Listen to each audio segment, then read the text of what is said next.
আমাকে দেখে শেখো, আমাকে দেখে তোমরা শেখো। হ্যাঁ, যেটা আমি বলছি, সরি, যেটা তোমরা শুনছো আমি সেটাই বলছি। আমি আমি আমাকে দেখে তোমরা শিখবে। বুঝতে পেরেছো? কিভাবে সংসার সামলাতে হয়, কিভাবে বাচ্চা সামলাতে হয়, কিভাবে বরকে সামলাতে হয়, কিভাবে নিজেকে সামলাতে হয়, কিভাবে সবাইকে ভালো রাখতে হয়, কিভাবে ব্যবসা করতে হয়। বুঝতে পেরেছো?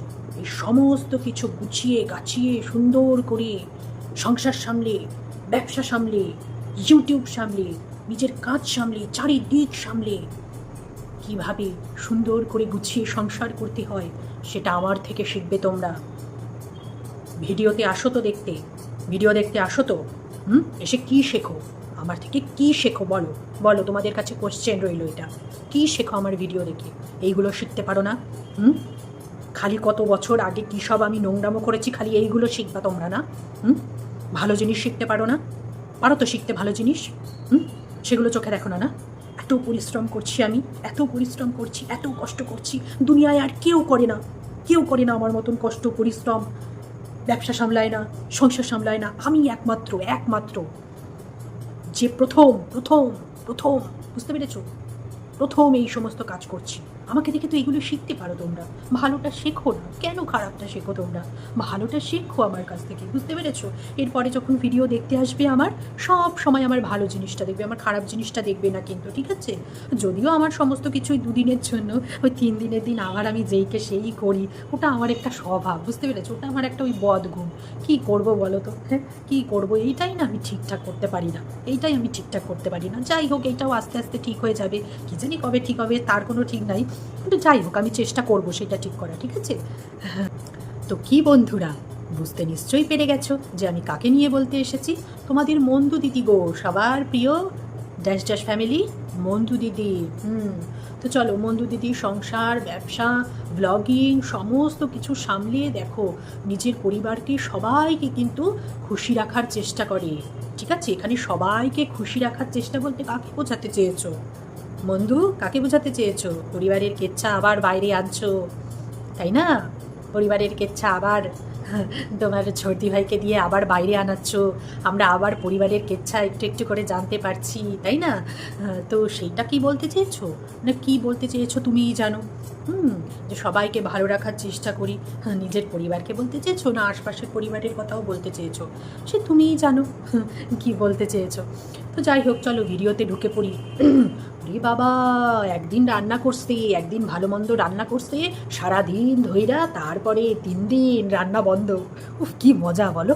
হ্যাঁ, ওই একখানা ঠান্ডা বাক্স বাড়িতে যদি থাকে, কি মজা! একদিন রান্না করুম আর 3 দিন ধইরা খামু, 3 দিন ধইরা খামু, কি মজা বলো? হ্যাঁ, বাড়িতে থাকো, হ্যাঁ, বাড়িতে থেকে ব্যবসা, বাড়িতে থেকে চাকরি, ওটা তো তোমার চাকরি, ব্লগিংটা তো তোমার চাকরি। তো বাড়িতে থেকে তোমার সমস্ত কিছু, তবুও দেখো রোজ রান্না করতেই কষ্ট হয়ে যায়। আর একটু বাইরে বেরিয়ে দেখো, ওই ট্রেনে তো বাপের জন্মে ওঠো নাই, নিজের মুখেই তো বলো, হ্যাঁ, যে আমাকে যদি রানাঘাট ছেড়ে কোথাও যেতে বলে ট্রেনে, আমি কিচ্ছু পারবো না। ও গো আমার নিকু ষষ্ঠী গো, তোমাকে কি ন্যাকা এমনি বলে? ন্যাকা কি তোমায় এমনি বলে? লাখ লাখ টাকা ইনকাম করলেই হয়ে যায় বলো? আমি রানাঘাট থেকে আমি চাকদা যেতে পারবো না, ওলে বাবালে। মানে বলতে লজ্জাও করে না বলো? বলতে লজ্জাও করে না? বাইরের দুনিয়াটা যে কোথায় চলে গেছে ওই বাড়ি বসে বসে টের পাও না, বাড়ি বসে বসে কিচ্ছু টের পাওয়া যায় না। তো ব্লগিং করছো, ব্যবসা করছো, তাই করে একদিন রান্না করে 3 দিন ধরে খাচ্ছ, হ্যাঁ, আর রান্না আর করতে পারছো না। একটু বাইরে বেরিয়ে দেখো, যারা ডেলি প্যাসেঞ্জারি করে চাকরি করে না, যেই মেয়েগুলো ভোর 4টের সময় ওঠে, ট্রেনে বাসে যদি যাতায়াত করো না, তাদের মুখে শুনবে বসে বসে সব গল্প করে, আজকে 4টেই উঠেছি, বুঝেছিস? 4টেই উঠে রান্না বান্না করে সমস্ত কিছু গুছিয়ে গাছিয়ে শাশুড়িকে খেতে দিয়ে, মেয়েকে গুছিয়ে গাছিয়ে, হ্যাঁ, তারপরে হাজব্যান্ডের টিফিন ঠিক করে নিজের টিফিন নিয়ে তারপরে এসেছি। হ্যাঁ, ওই সমস্ত গল্পগুলো ট্রেনে যাতায়াত করলে না তখন শোনা যায়, বুঝতে পেরেছো? তারপরে বাড়ি আসবে খালি শোয়ার জন্য, শোয়ার জন্য, বুঝেছো? ওই সকালবেলা বেরোয়, রাত্রিবেলা বাড়ি ফেরে 8টা, 8টা, 8:30, কোনো ঠিক নেই। যার যেরকম মানে ডিউটি, সেই অনুযায়ী সবাই বাড়ি ফিরে, বাড়ি ফিরেও আবার ঠেলতে হয়, রান্নাবান্না ঠেলতে হয়, বুঝতে পেরেছো? রান্নাবান্না ঠেলে তারপরে খালি ঘুমানোর জন্য যায়। আবার সকালে উঠে চাকরি। বাড়িতে বসে কাজ করছো, তাই কষ্ট হয়ে যাচ্ছে গো, কষ্ট হয়ে যাচ্ছে, মানে পারছো না আর। চারিদিক সামলে মানে একটা দিক দেখতে গেলে আরেক দিকে চোখে অন্ধকার দেখছো, আরেকটা দিক দেখতে গেলে আরেক দিকে চোখে অন্ধকার দেখছো, তাই না? কি অবস্থা! হ্যাঁ, তারপরে যাই হোক ওই বাসি পচা ওই সমস্তই চলছে। আজকে ফ্রিজ ফাঁকা হয়েছে, বাবারে 3 দিন পরে ফ্রিজ ফাঁকা হয়েছে। শাক কেউ অতদিন ধরে রেখে রেখে খায়? হ্যাঁ, তারপরে সকালেও দুধ চা, বাহ বাহ বাহ বাহ, খুব সুন্দর খুব সুন্দর। সকালেও সেই দুধ চা, ভালো ভালো। ওই অত শরীর বাবা দেখতে পারছি না, ওই যে বিকেলে আবার বলছিলে না অত শরীর টরীর নিয়ে ভাবতে পারছি না, শরীরের যা গোল্লায় যাক যাক গিয়ে যাবে, তোমার শরীর তোমার গোল্লায় যাবে যাবে, আমাদের কি। সকালবেলা দুধ চা খাচ্ছ, তারপরে হচ্ছে আবার সন্ধেবেলাও দুধ চা খেলে, খাও খাও খাও, ভালো ভালো খাও। তো যাই হোক সকালে দুধ চা করলে, তারপরে হচ্ছে বাসনপত্র আসেনি আর অত বাসনপত্র হয়ে গেছে। বিকেলবেলা কাজের বউ আসেনি, তাই কটা বাসন নিজেও রাখা যায়নি, রান্নাবান্না 3 দিন ধরে বন্ধ। একদিন একটু কাজের বউ আসেনি, তার জন্য আবার সমস্ত বাসন ফেলে রেখে দিয়েছে, সকালবেলা এসে সে আবার সমস্ত দুবেলার বাসন মেজে দেবে। যাই হোক মেজে দিয়েছে, তারপরে আর কি, রান্নাবান্না তো কিছুই নেই। রান্নাঘর গোছালে, মা গো, চালটা একবার ধুয়েছো? চাল কেউ একবার ধোয়? চাল ডাল এগুলো একবার ধোয় কেউ? হ্যাঁ, ডালের মধ্যে পাউডার মেশানো, বিষ মেশানো ওগুলো। হ্যাঁ, চালের মধ্যেও তাই। চাল হচ্ছে ওই যে কি করে, ওই সাদা করার জন্য কি বলে, পালিশ করে, পালিশ করা চাল এখন সব, বুঝতে পেরেছো? ওই তার জন্য ওইরকম জল, যখন চালের জলটা দেখায় না ভাত বসায় যে ঘোলা জল, ইস বাবা কি করে খেতে পারো ওইরকম নোংরা? হ্যাঁ, একবার কেউ চাল ধোয়? এখনকার যা চাল ডাল, অন্তত যতক্ষণ না জল পরিষ্কার জল বেরোচ্ছে, ওই সবাই বলে 3বার ধোবে। কেন 3বার কি কোথাও লেখা রয়েছে 3বারই ধুতে হবে? 3বারের বেশি ধোয়া যাবে না। যতক্ষণ না পরিষ্কার জল বেরোচ্ছে ততক্ষণ মানে আজকালকার দিনে ধোয়া উচিত। সমস্ত বিষ আমরা খাচ্ছি, সমস্ত জিনিস না এখন ভালো করে পরিষ্কার করে ধুয়ে তারপরে খেতে হয়। ওইরকম একবার ধুয়েই ভাতটা বসিয়ে দিল, ইস বাবারে বাবা, কি গিদর কি গিদর, মানে গিদরপনা তোমার থেকে শিখতে হয়, বুঝেছো? ওই বিষগুলো খাওয়াচ্ছে। তারপরে যাই হোক করে বাবারই গ্যাস বাঁচাচ্ছে, ইন্ডাকশান ইউজ করে গ্যাস বাঁচাচ্ছে। আগে 1 মাস 1.5 মাস গ্যাস চলতো, এখন 2 মাস 2.5 মাস গ্যাস চলে, মানে 1 মাস এক্সট্রা গ্যাস চলছে এখন ইন্ডাকশানে রান্না করে। মানে এদের যে কি বলবো, এগুলো কিচ্ছু না, বুঝতে পেরেছো? এগুলো সব 19 আর 20, এগুলো হচ্ছে 19 আর 20 হাজার টাকা গ্যাস। আর সেখানে ইলেকট্রিক বিল, তোমাদের যদিও এসি চলে, কত কত বিল আসে। শীতকালেই বিল আসে 4,000 5,000 টাকা, আর গরমকালে 10,000 12,000 টাকা বিল আসে তোমাদের কারেন্টের বিল। ভাবা যায়? কারেন্টের বিল 10-12 হাজার টাকা। কারেন্ট পুড়ছে না, ইন্ডাকশান পুড়ছে না, ইন্ডাকশানের বিল উঠছে না, না সেরকম কিছু কারেন্ট পড়ে না। তাই রিয়েলি ওই একই ব্যাপার, এদিক আর ওদিক, ওই 19 আর 20 বললাম না, 19 আর 20 একটা বাঁচাচ্ছ, আরেক দিক থেকে ঠিক বেরিয়ে যাচ্ছে। ওটাকে বাঁচানো বলে না, আর ওইভাবে বাঁচানো যায় না। এখন যা ইউনিট বেড়ে গেছে, হ্যাঁ কারেন্টের ইউনিট যা বেড়ে গেছে, ও সবই সমান। তুমি একটা দিক বাঁচাচ্ছ ভাবছো, ওটাতে কিচ্ছু বাঁচছে না, ওই দিকে তোমার কারেন্টের বিলে সেই জিনিসটা কিন্তু উঠে যাচ্ছে। তো সেটা তোমার ওই গোবরে মাথায়, মানে ভুসি ভরা মাথায় তোমার, তুমি বুঝতে পারবে না, সে না বোঝো না বোঝো, তোমার ব্যাপার সেটা। তো যাই হোক, তারপরে হচ্ছে কি করলে, ভাত ঠাত বেড়ে দিলে, হ্যাঁ বরকে সেই বাসি 3 দিনের বাসি সেইগুলো খাওয়ালে। হ্যাঁ, তারপরে হচ্ছে বাবা সারাদিনে কাজ, কত কাজ করেছে, রান্না করেছে বান্না করেছে, বাপরে বাপ কত কিছু করেছো বলো। করেও তোমার মানে 3টের সময় তোমার চান করা হয়নি, খাওয়া হয়নি। হ্যাঁ, কত কাজ সকাল থেকে ঘুম থেকে উঠে। এবার 3টে 3:30-র সময় স্নান টান করলে, স্নান টান করে এসে তারপর 4টে 4:30 থেকে বসলে হচ্ছে ব্যবসা নিয়ে, ব্যবসার কাজ নিয়ে দুজনে। বাবা ব্যবসা সামলে যেদিন ব্যবসার ওই ডিসপ্যাচ করা থাকে সেই দিন আর ব্লগিং আর হয় না গো, ব্লগিং আর হয় না। হ্যাঁ, মানে কত সুন্দর করে তোমাদের আমি ব্লগিং দিই, মানে ভিডিও দিই। ওরে বাবা রে, কবে, মানে জাস্ট 2-3 দিন দিয়েছো, 3-4 দিন খালি দিয়েছো, একটু এডিটটা একটু ঢং করে করছো, এডিটটা একটু ঢং করে করছো নাকি? তোমাদের নাকি আমাদের নাকি খুব সুন্দর করে ভিডিও দেয়, বাবা 4 দিন দিয়ে ব্যাস হয়ে গেছে, আজকে ডিসপ্যাচের দিন, ব্যাস ওর জন্য ব্লগিং হচ্ছে, ব্যাস গেছে, গোল্লায় গেছে। মানে একটা দিক দেখতে গেলে নাকি আরেকটা দিক দেখা যায় না, অথচ সকাল থেকে উঠে রান্না নেই, বান্না নেই, কিচ্ছু নেই, হ্যাঁ, ব্লগিং করতে পারেনি, সুন্দর করে এডিট করতে পারেনি। বাপরে বাপ, কী নাটক যে দেখবো তোমাদের, কী নাটক দেখবো। বাড়িতে বসে কাজ করো, ঘরের মধ্যে কাজ সমস্ত কিছু, এসির মধ্যে বসে বসে কাজ করছো, যখন মন চাইছে একটুখানি বিছানায় গড়াগড়ি দিয়ে পিঠটা একটু সোজা করে নিতে পারছো, হ্যাঁ, তবুও কষ্ট হয়ে যাচ্ছে বলো। হ্যাঁ, বললাম না ওই যে বাইরে একটু বেরিয়ে দেখো, বাইরে একটু বেরিয়ে দেখো, ট্রেনে যারা যাতায়াত করে না, ডেলি প্যাসেঞ্জারি করে, তাদের কষ্টটা দেখো এই গরমকালে। আর এখন যেই পরিমাণে গরম পড়ে, সহ্য করা যায় না যেই গরম, সেই গরমে ট্রেনে যাতায়াত করে দেখো যারা চাকরি করতে যায় কলকাতায়, মেয়েদের কথা বলছি, ছেলে মেয়ে উভয়ের কথাই বলছি। ছেলেদের তো আর সংসারের চাপ থাকে না, মেয়েদেরই থাকে। যতই চাকরি করো আর যাই করো, বাড়িতে এসে সেই সংসার ঠেলতে লাগে, তাদের কষ্টটা একটু দেখো, বুঝেছ?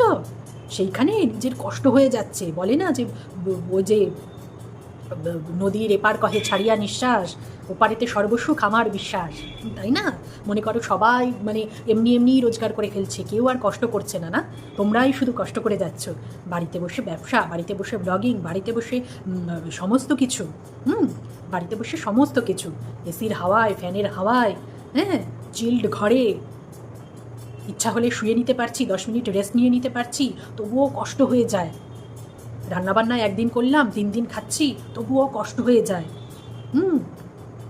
তোমরা আমার এডিটিংয়ের খুব প্রশংসা করেছো, আজ আর দিতে পারলাম না গো, 4-5 ঘন্টা ওই সমস্ত করতে হয়েছে, করতে তো হবেই, রোজগারটা কি কম করছো, করতে তো হবেই, মানে কিন্তু এত বলো, এইটাই হচ্ছে বিরক্তিকর লাগে, এত বলো, মানে পরিশ্রম তোমরাই করছো, রোজগারটাও তোমরাই করবে, আমরা করবো না, কিন্তু এমন বলো না সারাক্ষণ খালি, এই বাবা খুব ক্লান্ত লাগছে, আজকে এত পরিশ্রম হয়ে গেছে, এত কাজ করে ফেলেছি, এত কাজের প্রেশার, এত ব্যবসার চাপ, মানে শুধু তোমরাই করো এমন ভাবটা করো, ওইটাই বিরক্তিকর লাগে, ওইটাই বিরক্তিকর লাগে। এত বলার কি আছে, কাজ করতে হবে, করো, চুপচাপ মুখ বন্ধ করে করো, সারাক্ষণ খালি ক্লান্তি, খালি চাপ, খালি খালি ওই, হ্যাঁ, 4-5 ঘন্টা ধরে বসে বসে ঘাড়পিট লেগে গেছে, লাগবেই তো।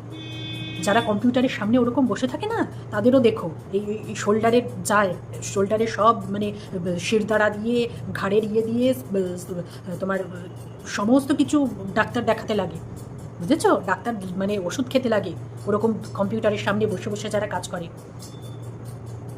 কিছু করার নেই, এখনকার জবগুলোই তো এরকম, এখনকার চাকরিই তো সব চেঞ্জ হয়ে গেছে, তাই না? আগেকার মতন তো আর যুগ নেই, এখন ল্যাপটপের সামনে, মোবাইলের সামনে এই সমস্ত নিয়ে কাজ কারবার, তো এখন রোগও সেই রকম, তো সেগুলো তো মানে কিছু করার নেই, সেগুলো তো মেনে নিতেই হবে। তারপরে নতুন সুখবর আসছে, হ্যাঁ, আবার হচ্ছে দোকান দিচ্ছ, তাই না? ব্যবসা হচ্ছে, ছদ্দি ভাইও দিয়েছে দোকান, তা তোমরাও দিয়ে ফেলছো ছদ্দি ভাইয়ের দেখা দেখি, তাই না? এখন তো সব এই চলছে, ইউটিউব করলে ইউটিউবের তারপরে আস্তে আস্তে ইনকামটা কমলো, হ্যাঁ, ডলার কমে যাচ্ছে, হ্যাঁ, যত দিন যাচ্ছে, তারপরে আস্তে আস্তে সব ভাবলে যে না, এর ওপর শুধু বসে থাকলে হবে না, এইবার হচ্ছে ব্যবসা করতে হবে, হ্যাঁ, অনলাইনের ব্যবসা, তারপরে সবাই শুরু করলে কাপড়ের ব্যবসা, গয়নার ব্যবসা, সব ইউটিউবার দেখো চারিদিকে ব্যবসা শুরু করলে, ব্যাস, ব্যবসাও তো এবার ভিউজ তো কমে যাচ্ছে দিনকে দিন, অনলাইন যদি না থাকে ব্যবসা কী করে হবে, এইবারে অফলাইনে ব্যবসা চলবে, তাই না? আস্তে আস্তে দোকান দেওয়া চলবে, তো ভালো কাজ তো অবশ্যই করতে হবে, কাজ করে খাওয়া ভালো, বসে থাকা কি ভালো? কাজ তো করতেই হবে, কাজ করে খাওয়া ভালো, সেটা তো অবশ্যই, করবে না কেন? নিশ্চয়ই করবে।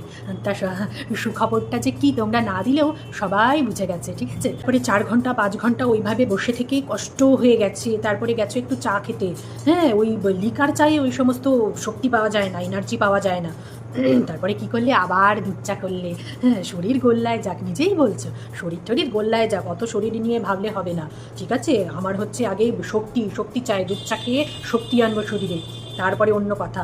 তো যাই হোক, কন্ট্রোভার্সিতে একটু ছুটতেই হবে, তাই না? যাতে সবাই ভিডিওতে একটু চোখ রাখে, সবাই যেন তোমায় নিয়ে চর্চা করে। চর্চা তো তুমি কিভাবে করাতে হয় চর্চা, সেটা তো তুমি খুব ভালো করেই জানো, হ্যাঁ, ওই যে দিদি তো এক আছেই, তোমার ব্রোকার দিদি, তাই না? তোমার এক ব্রোকার দিদি তো তোমার আছেই সব সময়ের জন্য ফিট করা, সেই ব্রোকার দিদিকে দিয়েই সমস্ত কেচ্ছা, বাড়ির ঘটনা, গোপন তথ্য সমস্ত কিছু হচ্ছে পাস করো, আর ওই দিদিও হচ্ছে ভিডিওতে সেগুলো উগরা এসে, আর তারপরে এই কন্ট্রোভার্সি, সেটা নিয়ে কন্ট্রোভার্সি, অথচ তুমি কন্ট্রোভার্সি চাও না, হ্যাঁ, তুমি চাও যে সবাই ভিডিও টু ভিডিও করুক, করুক, কিন্তু তুমি তাকে অধিকার দিয়ে রেখেছো, তাই না? তার তো অধিকার থাকবে, যেহেতু তুমি তার মানে বুনু হও, হ্যাঁ, তুমি তো তার বুনু, তুমি তো তাকে সেই অধিকারটা দিয়েই রেখেছো তোমার দিদিকে, হ্যাঁ, যে হচ্ছে তাকে তোমাকে জিজ্ঞেস করার যে কি কি হয়েছে, আদৌ কি এই ঘটনাগুলো ঘটেছে ওই বাচ্চাগুলোকে নিয়ে, হ্যাঁ, কি বলেছিলিস তুই, বল, আমাকে বল, আমি আমার চ্যানেলে বলবো, তাহলে দর্শক তোকে ভুল বুঝবে না, তাই না? তো তুমিও সেগুলো বলে দিয়েছো, বাড়ির কেচ্ছা আবার হচ্ছে আনছো, হ্যাঁ, অথচ তোমার ছোটো মা কিন্তু কিচ্ছু বলেনি, কিচ্ছু বলেনি, ঠিক আছে, জাস্ট বলেছে বাচ্চাগুলো পাশের বাড়িতে ছিল, তুমি কেন রাখোনি, হ্যাঁ, এই সমস্ত নিয়ে কিন্তু কিচ্ছু বলেনি। অথচ হচ্ছে তোমার কন্টেন্ট বানাতে হবে না, কন্টেন্ট না বানালে কি করে হবে, হ্যাঁ, কন্টেন্ট না বানালে কি একটা ভিডিও বানাতে পারবে? ওইদিকে মানুকে নিয়েও বানাতে পারছে না, কি জানি কি ভাস খেয়েছে, কি কেস খেয়েছে তা কে জানে, মানুকে নিয়েও বন্ধ রয়েছে, হ্যাঁ, ভয়েতে, বাবা বুকে ভয় আছে, তাহলে ভয়েতে নাকি দুদিন ধরে ভিডিও করা বন্ধ আছে, আবার ভিডিও প্রাইভেটও করে দিয়েছে, হ্যাঁ, আরও তো মানে আর তো বাঁচলে হচ্ছে তুমি, তাই না? এবার তোমাকে নিয়ে তো এখন মানে দেদার হচ্ছে কন্টেন্ট করবে, দেদার কন্টেন্ট, কারণ তুমি তো এখন খোলা ছুটে দিয়ে রেখেছো, এখন যেই সম্পর্কটা যেই লেভেলে গেছে, এখন তো ওর কাছে মানে জল ভাত তোমাকে নিয়ে কন্টেন্ট বানানো, তাই না? তো সেইটাই হচ্ছে এখন, মানে সেই ব্রোকার দিদি হচ্ছে তার ভিডিওতে হচ্ছে তোমার থেকে তথ্য নিচ্ছে, তুমিও তথ্য দিচ্ছ, আর হচ্ছে আমরা সেগুলো জানতে পারছি, তাই না? আসলে কি বলো তো দর্শকরা, কি বলো তো বন্ধুরা, যে বলছে তার ভিডিওতে এই জিনিসগুলো, আমি না তাকে খারাপ বলবো না, না, সে খারাপ নয়, আমি এতদিনে যেটা বুঝলাম সে খারাপ নয়, যে ভিডিওতে এই গোপন তথ্যগুলো ফাঁস করছে, আমি এখন তাকে খারাপ বলবো না, আমি কাকে খারাপ বলবো, যে এই জিনিসগুলো দিচ্ছে, নিজের বাড়ির ঘটনাগুলো, নিজের গোপন তথ্যগুলো, নিজের পারিবারিক মানে পার্সোনাল জিনিসগুলো যে মানে সাপ্লাই করছে, আমি তাকে খারাপ বলবো, তাকে আমি খারাপ বলবো। তার মানে সে কন্ট্রোভার্সি চাইছে, সেই বলছে যে হ্যাঁ তুই ভিডিও কর, আমি তো তোকে বলছি এই জিনিসগুলো, আমি তোকে জানাচ্ছি, তুই তোর ভিডিওতে বল, তাহলে বলো দোষটা কার? দোষটা কার? যে ভিডিওতে বলছে তথ্যগুলো পেয়ে তার দোষ, নাকি যে জানাচ্ছে তার দোষ, যে পারিবারিক কেচ্ছা ফাঁস করছে তার দোষ? ভিডিও টু ভিডিও বানাও সবাই, তাই না? ও, আর তোমার ব্রোকার দিদির বেলায় ছাড়, তাই না? এই লজিকটা তোমার ব্রোকার দিদির বেলাতে ছাড়, আর সবাই মানে ভিডিও টু ভিডিও বানাবে, কিন্তু তোমার ব্রোকার দিদি, তাকে আমি গোপন তথ্য দিয়ে দিয়ে ভিডিও করতে বলবো? কি লজিক, কি লজিক! নিজের লোকের কাছে মানে নিজের বন্ধুর কাছে হচ্ছে একরকম লজিক খাটে বন্ধুর ক্ষেত্রে, আর হচ্ছে অন্যদের কাছে অন্য লজিক খাটে, তাই না? তো এই সমস্তগুলো না বন্ধ করো, বুঝতে পেরেছো? এই সমস্ত নোংরামিগুলো বন্ধ করো। এক নোংরামি বন্ধ করেছো, এখন আবার অন্য নোংরামি শুরু করেছো, অন্য নোংরামি শুরু করেছো, আবার পারিবারিক কেচ্ছা ফাঁস করছো, কন্ট্রোভার্সি চাইছো তো। কন্ট্রোভার্সি না হলে ভিউজ হবে? সবসময় আমি একটা কথাই বলি, কন্ট্রোভার্সি না ছুড়লে এখনকার দিনে ভিউজ হওয়া খুব চাপে, তার জন্য কন্ট্রোভার্সি তো ছুটতেই হবে, তার জন্য ব্রোকার দিদিকে চোদ্দি ভাই পাতিয়ে নিয়েছি, তাই না? ছত্তি ভাই পাতিয়ে নিয়েছি, তাকে বসিয়ে দেবো, ও গোপন তত্ত্ব ফাঁস করবে সে, আর আমার ভিডিও ভিউজ হবে সেই। কাঁপানা ব্যবসা আর কেউ করে না, চাকরি আর কেউ করে না, ব্লগিং আর কেউ করে না, সংসার আর কেউ সামলায় না, বাড়িতে শুয়ে বসে এসির হাওয়া খেয়ে আরামে সমস্ত কাজ করতে হচ্ছে, তাও কষ্ট হয়ে যাচ্ছে, এইভাবে কেচ্ছা কীর্তি না করে ভিডিও বানানো যাচ্ছে না, ভিডিও করা যাচ্ছে না।